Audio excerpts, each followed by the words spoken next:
of foreign exchange that's going out of this country. The potential that Nepal has. Japan.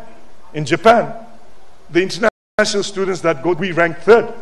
In Australia, the Nepalese students that go from Nepal is 10th. So can you imagine if there were good institutions in Nepal, these young Nepalese would not leave their country because they could get a lot more done here. So therefore, tremendous opportunities in education in Nepal. Medicine, medical, the same thing. I talk about wellness centers of Ayurvedic and they all have tremendous potential. So these are areas that I think one needs to look at.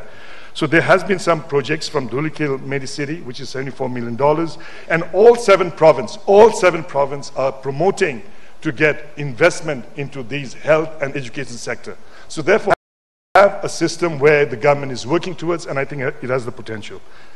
The Technical University in Gandaki, $61 million is again something that's there on the project itself.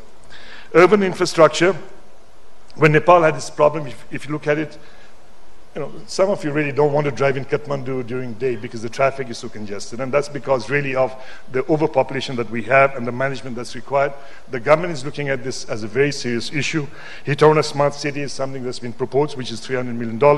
Accordingly, Nepal International Convention, this morning, when we walked in, people didn't have enough place to sit. Therefore, if anybody goes into an investment for a Nepal International Convention Center, I assure you, you're going to make good money. All right, so there's investment opportunities up here. And then solid waste management is critically important for Nepal, and that's something we're looking at. What's the difference between 2017 and 2019 Investment Summit and this government? They've given us some deadline. Private sector wants to see that the government is serious when they present projects. What has surprised me is actually there's a timeline on these projects. There's a commitment from the government of Nepal saying they will respond to you within certain dates.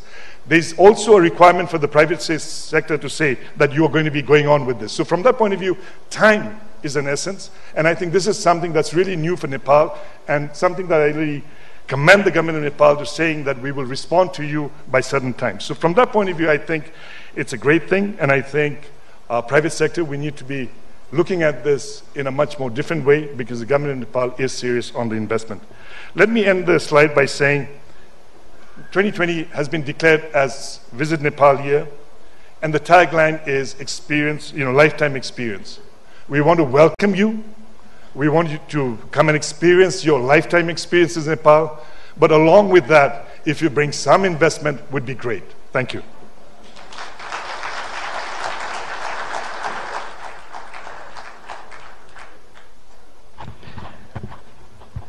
Thank you, Mr. Vaidya, for your very powerful and encouraging statement. After listening to you, we all are very confident that a new Nepal is emerging, as the Vice President of World Bank mentioned in his inaugural session. A new Nepal which is ready to welcome the investors from abroad, ready to collaborate, and faster its pace so that it can meet those friends who have gone far away in the very short span of time. You are quite aware that the public sector and private sector, the government policies and the private sector's priorities are very consistent. There is no any gap or contradiction between the government policies and private sector's concerns. That is the prerequisite for a robust investment environment. So having said that, I would like to apologize for being unable to provide the opportunity for your valuable comments, queries, or inputs, but you will be able to express your suggestions in the parallel sessions which are going on very soon, which will start very soon. So having said that, I'll say a few words of my concluding remarks, then this session will be adjourned.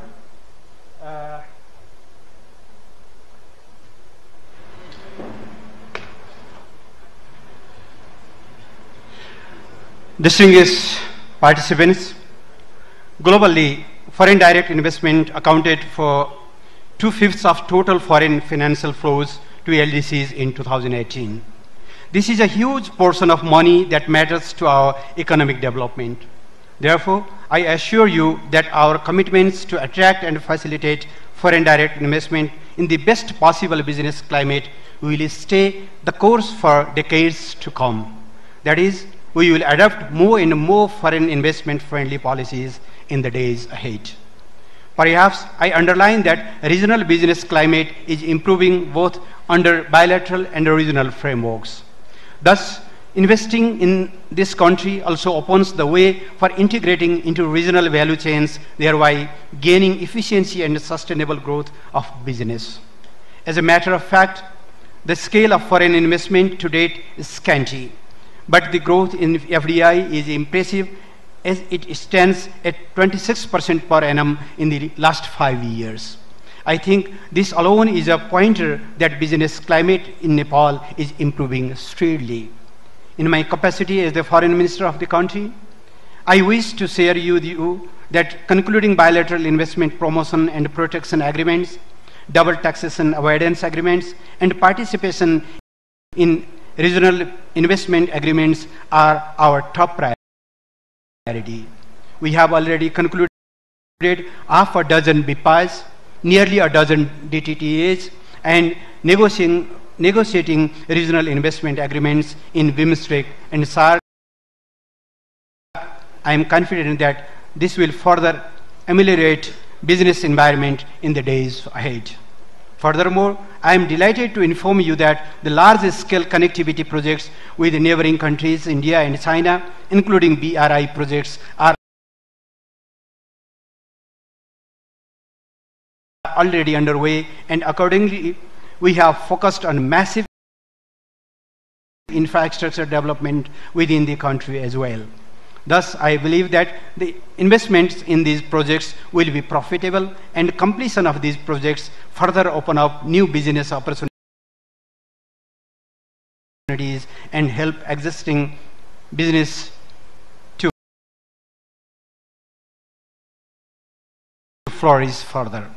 Currently, we are working on country-specific FDI facilitation strategies in order to ensure matching potential foreign investors of a particular country and priority investment sectors in Nepal. We are also planning to catalyze building close relations between research and training institutions in investment sectors. I think this will facilitate win-win investment partnership between the host and source countries. Likewise, we are well poised to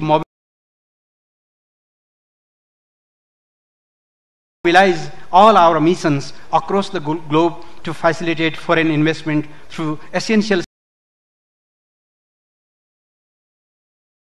services to investors. They include quick responding to inquiry and information seekers, solving problems, facilitation of first-time country visits for investment purposes, and aftercare services throughout investment cycle. At this juncture, it is pertinent to realize the indispensable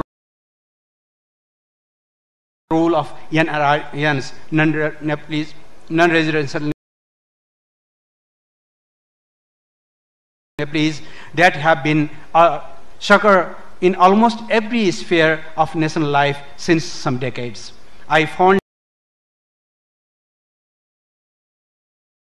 recall the NRN Global Knowledge Conference held last year, which provided us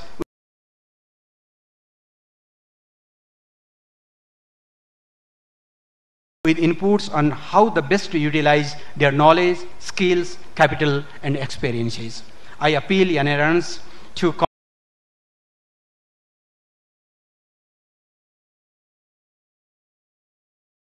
come forward more vehemently. It is true that foreign investors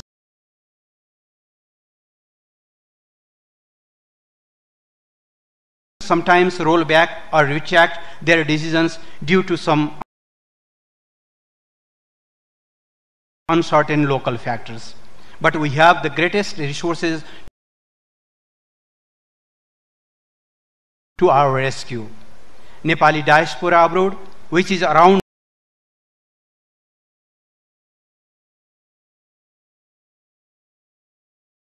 5 million, has their steering committee in about 80 countries. I would like to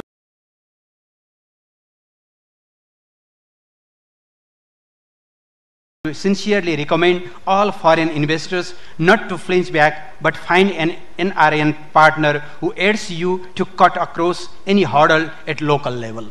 So I appeal both NRNs and foreign investors to come forward in partnership or separately, whichever way suits you best.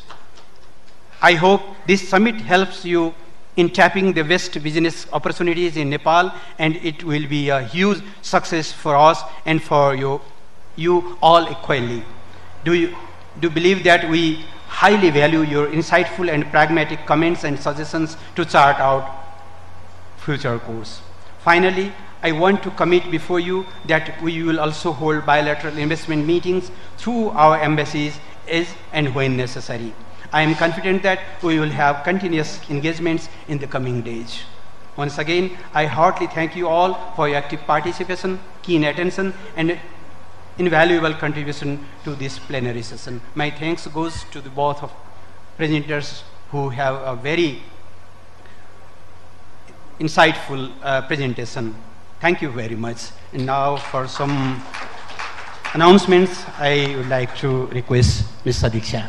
Thank you so much to our session chair, our honorable chair, and our presenters for their valuable inputs and insights on the various friendly policies from the government of Nepal and the endless investment opportunities in Nepal. I think we definitely ended this this session on a positive note. So I would now like to say that hall where information and communication technology advancing towards digital economy. These two parallel sessions we will start at 1:30. So thank you so much for joining us in this session, and we'll see you at 1:30.